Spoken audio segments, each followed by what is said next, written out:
Alhamdulillah wassalatu wassalamu ala rasulillah sayyidina wa maulana wa syafi'ina wa zukhrina Muhammad ibni Abdillah wa ala alihi wa sahbihi wa man tabi'ahu wa mawalah.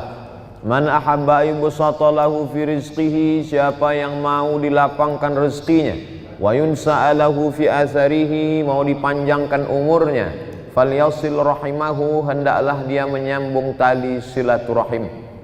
Malam ini saya masih diberikan Allah Ta'ala kesempatan untuk menyambung silaturahim dengan keluarga besar Tuan Haji Kemas Abdul Halim. Anak cucu tak dapat disebut satu persatu. Hadir pula bersama kita Sayyidi Al-Habib Profesor Dr. Sayyid Aqil Al-Munawwar. Bersama kita para habaib Sayyidi Al-Habib Mahdi bin Syihab, Habib Qasim, Ustadz Solhas, Ustadz Taqwa, Ustadz Kemas Ali, Ustadz King, dari King sampai Queen ada semua. Mudah-mudahan pertemuan kita ini pertemuan yang diridhai Allah Subhanahu wa taala.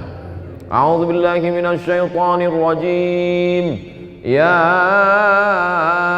ayyuhalladzina amanu, hai orang-orang yang percaya bahwa sesudah mati ini dia akan hidup lagi. Hai orang-orang yang percaya bahwa ada malaikat. Hai orang-orang yang percaya bahwa ruh itu nanti akan berjumpa lagi dengan jasad. Hai orang-orang yang percaya. Yang tak percaya tak dipanggil dalam ayat ini. Ya ayyuhalladzina amanu, hai orang-orang yang percaya bahwa Allah itu ada. Kalau kau rasakan bahwa dunia ini sempit, bahwa akhirat itu lapang, kalau kau sangka bahwa Allah itu tak ada, Tuhan itu tak ada ketika ujian datang, maka sesungguhnya Dia Maha Ada. Ya ayyuhalladzina amanu, hai orang-orang yang percaya, ista'inu, minta tolonglah kepada Allah dengan dua cara. Pertama, bis-sabri, dengan sabar. Sabar itu artinya menahan. Makanya dalam hadis dikatakan laisa minna man darabal khudud wa syaqqal juyub. Siapa yang memukul-mukul pipi, menarik-narik rambut, bukan umat Nabi Muhammad SAW. Tak bisa dia tak bisa ditahannya tangannya. Maka siapa yang memukul-mukul pipi, menarik-narik rambut, maka bukan umat Nabi Muhammad SAW. Maka niyahah haram hukumnya. Meratap, lidah bisa ditahan, tangan bisa ditahan, tapi ada yang tak bisa ditahan, tetesan air mata. Maka ketika Ibrahim, anak Nabi dari Maria Al-Qibtiyah, meninggal dunia, menetes air mata Nabi. Sahabat bertanya, "Ama tarda ya Rasulullah? Apakah engkau tidak ridha dengan kematian ini ya Rasulullah?" Kata Rasul, "Aku ridha." Kalau memang ridha, kenapa menangis? Tetesan kasih sayang. Jadi menangis tak apa-apa. Menangis bukan tanda murka kepada Allah. Saya pun sampai hari ini kalau nampak saya anak kecil, semalam ketika kita dari Masjid An-Nur mau masuk ke dalam mobil, datang ibu-ibu jauh membawa anak kecil. Tak bisa dia mendekat, saya panggil, "Bawa kemari." Yang teringat saya, begitulah dulu waktu saya kecil dibawa oleh almarhumah emak saya, mendekatkan kepada alim-alim ulama, asal nampak ustaz, asal nampak tuan syekh, asal nampak habib, minta sapukan kepala, minta hembuskan. Jadi hari ini kalau nampak saya anak kecil, yang nampak saya itu bukan dia, tapi yang nampak saya adalah waktu saya kecil dulu. Air mata tak bisa ditahan, tapi tangan bisa ditahan, lidah sumpah serapah caci maki bisa ditahan, pikiran yang mulai berkata kalaulah dulu, kalaulah dulu, kalaulah dulu, kalaulah dulu, maka kalau datang sekali lau, tutup langsung dengan ingat kepada Allah, karena kalau itu adalah salah satu pintu setan masuk. Kalau kita pun konsultasi sama psikiater, psikolog, mereka akan berkata jangan banyak berkalau-kalau, katakanlah qadarullah. Ini sudah takdir Allah Subhanahu wa taala. Innallaha katabal maqadir. Allah sudah menetapkan takdir 50,000 sanah, 50.000 tahun qabla an yakhluqas samawati wal ard. Sebelum Allah menciptakan langit dan bumi, Allah sudah memerintahkan qalam. Allah bersumpah demi qalam, nun wal qalami wa ma yasturun. Allah suruh qalam menulis, hai qalam, tulis takdir sejak alam terkembang sampai hari kiamat. Rufi'atil aqlam, pena sudah diangkat, wajaffatis suhuf, lembaran sudah kering. Tak ada yang bisa menolak takdir Allah Subhanahu wa taala. Allahumma inni la as'aluka raddal qada walakin as'aluka lutfa fih. Aku tak minta supaya kau tolak takdirku itu ya Allah. Aku cuma ingin kau berikan kelembutan pada takdir itu. Makanya ada satu amal yang lebih hebat daripada mati syahid, lebih hebat daripada jihad, lebih hebat daripada haji mabrur, lebih hebat daripada puasa sunat, lebih hebat daripada membangun masjid. Apa amal itu? Ridha menerima takdir Allah Subhanahu wa taala. Makanya kata Imam Al-Qushairi dalam risalah Al-Qushairiyah, aku tahu kapan Allah ridha kepadaku. Nah, itu bukti ridha Allah. Aku tahu kapan Allah ridha kepadaku. Dari mana engkau tahu Allah ridha kepadamu? Ketika aku ridha menerima takdir Allah, disitulah aku berarti diridhai Allah Subhanahu wa taala. Setelah penghuni surga itu masuk ke dalam surga, salamun qaulam min rabbir rahim. Apa kata Allah? Salamun alaikum. Masuk kamu ke dalam surga. Tibtum, kamu sudah berbuat baik. Fadkhuluha, masuk kamu ke dalamnya khalidin, kekal selamanya. Setelah mereka mendapatkan kenikmatan surga, jannatin tajri min tahtihal anhar, ada satu yang belum mereka dapatkan. Allah bertanya kepada penghuni surga, madza turidun? Kalian mau apa lagi penghuni surga? Penghuni surga menjawab, ada satu yang kami belum dapat ya Allah. Apa itu? Ridhaka. Orang yang mendapat surga belum tentu dapat ridha Allah, tapi orang yang dapat ridha Allah pasti dapat surga. Makanya di malam-malam Ramadan selalu kita minta, Allahumma inna nas'aluka ridhaka wal jannah wa na'udzubika min sakhatika wan nar. Tapi bercerita tentang ridha ini berceramah aja senang. Judul pengajian malam ini ridha menerima takdir Allah, menggerakkan anak lidah yang senang. Tapi ketika sampai ke kita, beratnya minta ampun. Saya jujur sampai hari ini, meninggal almarhumah emak saya bulan Rajab Maret 2019, sampai hari ini. Dulu saya sangka dengan bergantinya hari, berubahnya musim, zaman bertukar, rasa sakit itu akan hilang. Setelah saya renung-renung, sakitnya itu hanya akan hilang kalau kematian itu datang kepada saya, barulah dia hilang. Jadi apalah yang bisa kita lakukan? Tak ada lain kecuali berserah kepada Allah Subhanahu wa taala. Wasta'inu ya ayyuhalladzina amanu ista'inu bisabri. Yang pertama sabar. Yang kedua wassalah, salat. Berbanyak salat. Salat sunat tarawih sudah, salat witir sudah. Nanti bangun malam salat sunat wudu, habis itu salat sunat taubat. Habis itu sholat sunat tahajud, habis itu sholat sunat hajat, habis itu sholat sunat mutlak. Asal datang luka di hati, datang rindu, datang perih, datang sedih, maka ambil air wudhu. Suatu ketika Sayyidina Abdullah bin Abbas sedang dalam perjalanan, tiba-tiba di belakang dia tengok ada orang penunggang kuda kencang mengejar. Lalu kemudian penunggang kuda itu berhenti tepat di depan dia dan berkata, wahai Abdullah bin Abbas, saudara kandungmu meninggal. Maka Abdullah bin Abbas saat itu turun dan langsung sholat sunat. Orang sehebat Sayyidina Abdullah bin Abbas yang didoakan Nabi, Allahumma faqihhu fid din wa 'allimhu ta'wil, yang saudara Nabi, ayahnya dengan Nabi, berkeluarga langsung bernalir darah mereka satu darah dengan Rasulullah SAW. Tetap juga dia minta tolong dengan sholat sunat. Dengan sholat sunat itu kita sedang berserah diri kepada Allah. Inna sholati wa nusuki wa mahyaya wa mamati lillah. Ya ayyuhalladzina amanu ista'inu bisabri wassalah. Innallaha ma'as sabirin. Kalau kita sabar, ridha, Allah menurunkan kekuatan. Kekuatan ini bukan dari kita. La haula wa la quwata illa billah. Banyak orang melarikan kegundahan hidupnya ke narkoba, ke minuman keras, ke perbuatan yang tak diridhoi Allah. Tidak ada jalan lain kecuali berserah diri kepada Allah, balikkan semuanya kepada Allah. At-tahiyatul mubarakatus salawatut thayyibatu lillah. Bukan punya kita. Kita pun nenek moyang kita mengajarkan langkah rezeki, pertemuan, maut bukan punya kita.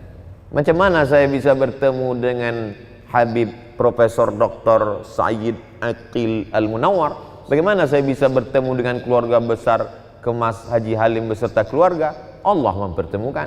Bertemu kita di majelis yang baik.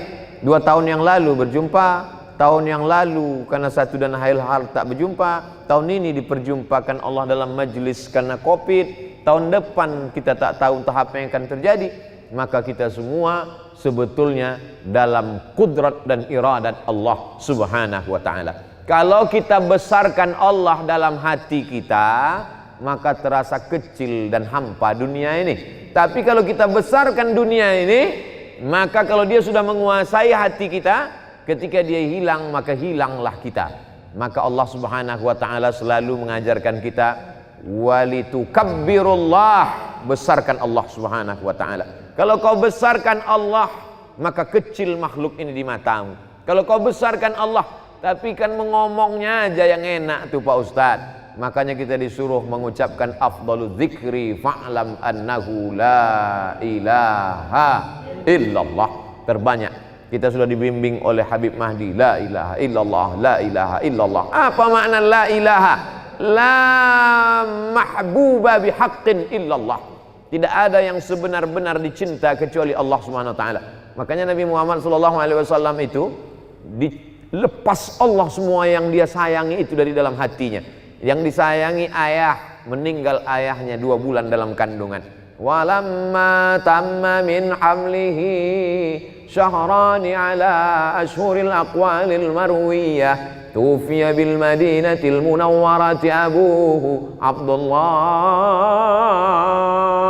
Lepas ayahnya, ibu tinggal, maka dicabut Allah juga sayang ibu itu dalam hatinya. Meninggal Aminah. Siapa lagi? Paman Datuk Abdul Muttalib. Abdul Muttalib itu juga dilepaskan. Siapa lagi? Abu Talib. Di saat dia ditekan, orang segan mengganggu dia karena Abu Talib. Abu Talib itu juga dilepaskan Allah dari dirinya. Begitu juga dengan Sayyidatuna Ummul Mukminin Khadijah.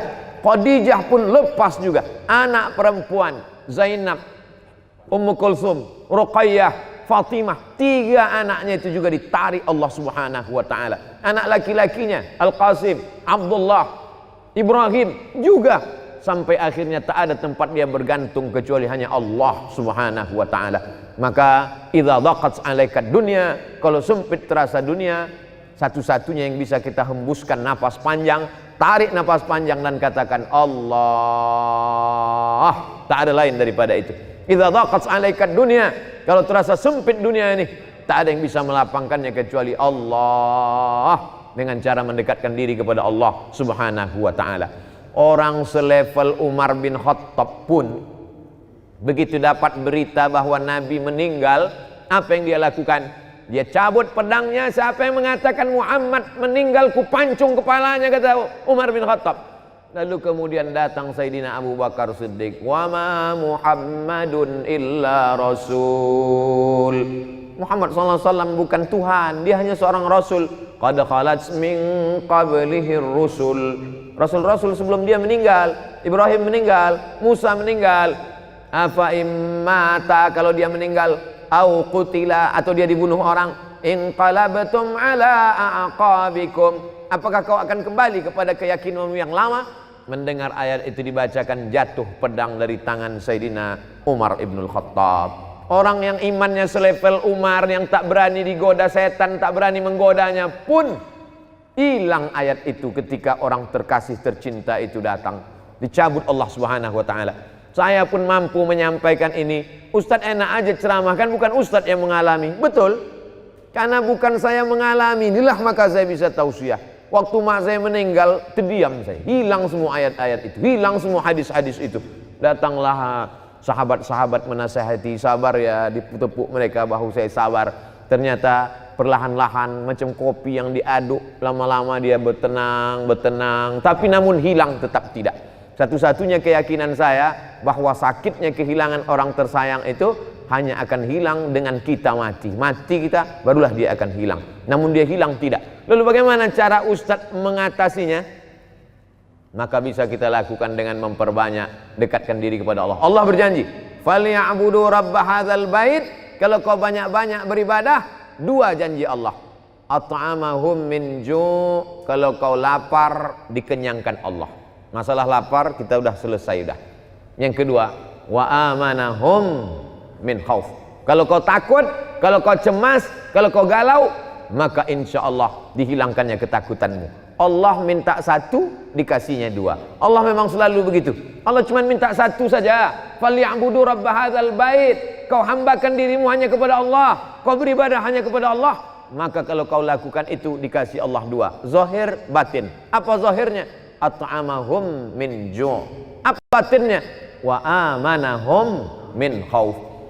Penyakit yang diderita orang modern adalah takut sama sedih. Makanya orang yang masuk surga itu digambarkan Allah sifatnya, ala inna awliya Allah la khaufun alaihim walahum yahzanun. Tak ada rasa takut dalam hatinya, tak ada rasa sedih. Apa beda takut dengan sedih?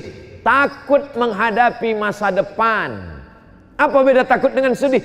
Sedih terhadap masa lalu, sedih terhadap kenangan yang begitu panjang, sedih terhadap kasih sayang yang begitu dilupakan. Takut bagaimana melangkah ke masa depan. Takut dan sedih itu dicabut Allah dari hati orang-orang yang berserah diri kepada Dia. Itulah gunanya kita berserah. Kita tempelkan kening ke lantai, yang tinggi dan mulia hanya Dia. Kita katakan subhana rabbiyal a'la wa bihamdi. Aku tak ada apa-apanya. Kita duduk bersimpuh dan berkata 8 laporan kita kepada Dia. Rabbighfirli warhamni wajburni warfa'ni warzuqni wahdini wa'afini wa'fu anni. Di saat kita berserah kepada Dia, disitulah Dia akan mengembalikan kita. Sesungguhnya ujian itu Dia kasih supaya sujud kita lebih lama. Sesungguhnya ujian itu Dia kirimkan ke kita supaya doa kita lebih khusyuk. Sesungguhnya kesusahan itu Dia datangkan kepada kita. Ada seorang hamba sempat khilaf dan lupa kepada Allah, tapi Allah sayang kepada dia. Dikirimkannya 1, 2, 3 ujian sehingga balik hamba itu mendekat kepada Allah. Andai tidak lupa, tidak lalai kepada Allah, sesungguhnya di balik ujian itu Allah ingin mengangkat derajat. Andai derajat sudah diangkatnya, sesungguhnya orang itu sudah diletakkannya di surga Jannatul Firdaus. Tapi begitu dilihat amalnya kurang, maka sesungguhnya ada amal yang bisa menambah berat itu, yaitu amal sabar. Innama yuwaffas sabiruna ajrahum bighairi hisab. Orang yang sabar itu balasannya bighairi hisab. Tak bisa dihitung dengan alat penghitung apapun. Unlimited, hanya Allah saja yang dapat menghitungnya. Kita lanjutkan ayatnya. Walanabluwannakum bisyai'im minal khauf. Takut. Wal ju', lapar. Wa naqsim minal amwal, kurang harta, rugi, hilang, bangkrut, terbakar, diambil orang. Wal anfus, sakit. Was samarat, kemarau, paceklik, tak ada makanan, tak ada buah-buahan. Wa basyiris sabirin, berikan kabar gembira kepada orang yang sabar. Siapa itu? Alladzina idza asabathum musibah, ketika datang musibah itu kepada dia, yang keluar dari mulutnya bukan sumpah serapah caci maki, yang keluar dari mulutnya adalah inna lillahi wa inna ilaihi raji'un. Apa kata Allah di ujung? Ulaika alaihim salawatum min rabbihim wa rahmah wa ulaika humul muhtadun. Siapa yang mendapatkan salawat dari Allah? Siapa yang mendapatkan rahmat dari Allah? Siapa yang mendapatkan hidayah? Itulah orang-orang yang sanggup berkata apapun yang terjadi, dia katakan inna lillah wa inna ilaihi raji'un. Nah, setelah kita berpindah alam dengan saudara, emak, abang, saudara, tetangga, apa yang bisa kita lakukan hubungan dengan mereka? Seperti yang dilakukan Tuan Haji Alim beserta keluarga. Beliau mengumpulkan orang banyak, para habaib, para profesor, tuan-tuan guru, mengaji, maka sesungguhnya amal ini mengalir. Di antara amal yang mengalir kepada orang yang sudah meninggal dunia, yang pertama, datanglah Sa'ad kepada Nabi, ya Rasulullah, ummi matat, emakku sudah meninggal, afa atasaddaqu anha, apakah kalau aku bersedekah pahalanya sampai ke almarhumah emakku? Kata Nabi, tasaddaq, bersedekahlah Sa'ad. Ayu sadaqatu afdal, apa sedekah yang paling afdal? Kata Nabi, saqiyul ma, memberi air minum.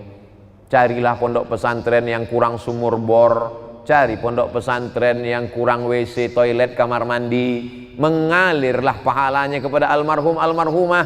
Mandi, buang air kecil besar anak-anak santriwan santriwati di sana, mengalir kepada yang sudah meninggal. Mengalir pula rahmatnya ke hati kita, lapanglah dada kita menerima segala kesulitan hidup. Tidak ada cara lain kecuali itu saja. Lalu kemudian yang kedua adalah mengirimkan doa. Ketika Sayyidatuna Aisyah lewat di makam Baqi, kata Nabi, kalau kau lewat jangan diam saja, doakanlah mereka. Apa doanya? Assalamualaikum ya ahlad diyar minal mu'minin wa inna insyaallah bikum lahiqun yarhamullahul mustaqdimina wal mustakhirin nas'alullaha lana wa lakumul afiyah. Tapi doakan putus Pak Ustadz. Orang kalau sudah meninggalkan putus. Iza mata ibnu Adam inqata'a amaluhu. Kalau anak Adam sudah meninggal, maka putuslah amalnya. Yang putus itu amal dia. Orang meninggal itu amalnya putus. Itu pun tidak semua amal dia putus. Kata Syekh Muhammad Mutawalli Asy'arawi ketika dia dibantah tentang wali-wali bisa mendoakan orang hidup.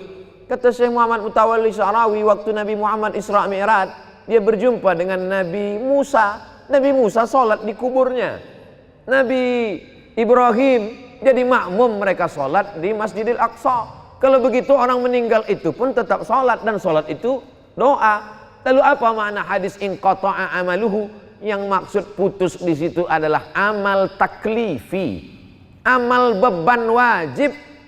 Adapun orang meninggal masih tetap bisa beribadah kepada Allah, maka Nabi Musa beribadah. Nabi menjadi imam, makmumnya Nabi yang sudah meninggal, mereka tetap beribadah. Maka wali-wali Allah tetap mendoakan kita. Maka kita berziarah ke makam wali-wali Allah. Allahumma inni natawassalu ilaika bi awliyaika salihin. Imam Syekh Abdullah bin Siddiq Al-Ghumari menulis kitab tentang itu, tentang bertawassul dengan orang-orang soleh dan wali-wali Allah. Jadi yang dimaksud dengan putus itu adalah amal taklifi. Mereka tak wajib lagi sholat, mereka tak wajib lagi puasa Ramadan, tapi amal mereka tetap terus. Wali-wali Allah, Imam Al-Haddad, para ulama, para habaib tetap mendoakan orang-orang yang masih hidup. Lalu kemudian yang dimaksud dengan inqata'a amaluhu, orang yang meninggal itu amalnya putus, amal taklifi. Adapun amal kita maka masih tetap mengalir kepada orang meninggal dunia. Kalau putuslah amal kita kepada mereka, tak ada sholat jenazah. Karena sholat jenazah itu adalah amal orang hidup untuk orang meninggal dunia. Kalau ada orang mengatakan Fatihah yang kita baca tak sampai pada orang meninggal dunia, berarti nanti waktu sholat jenazah Allahu Akbar, tak pakai Fatihah karena tak sampai. Fatihah dibaca sampai Allahu Akbar, Allahumma salli ala Sayyidina Muhammad wa ala ali Sayyidina Muhammad, sampai Allahu Akbar, Allahumma firlahu warhamhu wa'afihi wa'fu anhu. Maka sesungguhnya doa sampai. Jangan pernah bosan berdoa. Ustadz Somad kalau mendoakan orang tua kapan saja, asal ingat saya, asal teringat wajahnya, saya bacakan Fatihah, Allahumma firlahum warhamhum wa'afihim wa'fu anhum. Kalau kebetulan lapang, baca Yasin. Lebih lapang Ramadan ini, baca khatamkan Al-Quran. Waktu sempit, bacakan Al-Fatihah. Maka sesungguhnya tidak ada halangan kita untuk mendoakan mereka. Yang ketiga yang sampai kepada mereka adalah tahlil. Man halala sab'ina marratan summa ahda sawabahu lil mayyit yantafi'u bihi. Siapa yang bertahlil 70 kali, dihadiahkannya pahalanya untuk orang meninggal dunia, maka orang yang meninggal itu mendapatkan manfaat dari tahlil itu. Kata siapa? Kata Imam Ibnu Taimiyah dalam kitab Majmu' Fatawa. Kenapa Ustadz pakai pendapat Ibnu Taimiyah? Karena murid-murid dia yang mengaku pendapat, memakai pendapat dia yang mengatakan tak sampai. Padahal mereka sendiri mengatakan sampai. Imam Ibnu Qayyim Al-Jauziyah dalam kitab Ar-Ruh mengatakan sampai tahlil, sampai bacaan Al-Quran kepada orang yang meninggal dunia. Maka malam bacakan tasbih, bacakan tahmid, bacakan tahlil. Allahumma ausil sawaba ma qara'nahu wa ma sabbahnahu wa ma kabbarnahu wa ma halalnahu. Sampaikanlah tasbih, tahmid dan takbirku pada almarhumah emakku, pada almarhum ayahku, kepada almarhumah almarhum keluarga kami. Maka sesungguhnya hubungan kita tak pernah putus kepada mereka. Kenapa Ustadz Somad tak pernah bosan menyampaikan itu dalam ceramah-ceramah? Supaya ketika aku mati nanti jamaah dari Palembang pun tetap mengirimkan itu kepadaku. Kalau dikirim nyampe empek Pak Ustaz, sampai. Sedekah, sedangkan air putih sampai, apalagi makanan, maka tentulah dia sampai. Maka tasbih, tahmid, tahlil sampai. Nabi lewat di suatu makam, diambilnya pelepah korma, fasyaqahu nisfain, dibelahnya menjadi dua, kemudian ditancapkannya. Sahabat heran, apa yang kau lakukan ini ya Rasulullah? Kata Nabi, la'allallaha an yukhaffifa 'adzabahuma ma lam yaybasa.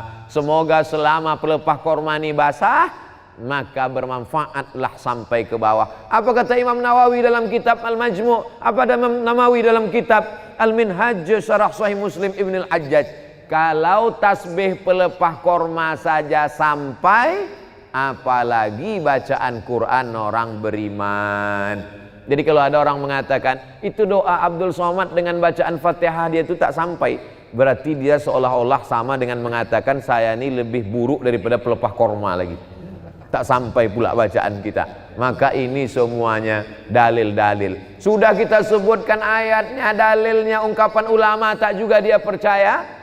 Kalau ada orang yang mengajak saya berdebat, sudah saya sebutkan, saya tak dapat membuktikan sampai atau tak sampai. Hanya bercerita argumen saja. Kalau dia tetap menantang juga, tak ada cara lain kecuali meminta nama lengkapnya. Nanti kalau dia meninggal kita kirim. Kalau tak sampai cepat-cepat kasih kabar. Itu sajalah lagi cara untuk mengatasi orang-orang yang tak percaya. Sedekah sampai, doa sampai, tahlil sampai, apalagi bacaan Quran sampai. Tadi udah kita baca Yasin di Masjid Al-Falah. Sampai kemari kul huwallah 3 kali. Kenapa kul huwallah 3 kali? Innaha la ta'dilu sulusal Quran. Satu kul huwallah sama dengan sepertiga Quran. Kita baca 3 kali seolah-olah macam khatam Al-Quran. Lalu kemudian kenapa kita baca Qul a'udzu falaq dengan Qul a'udzu binnas?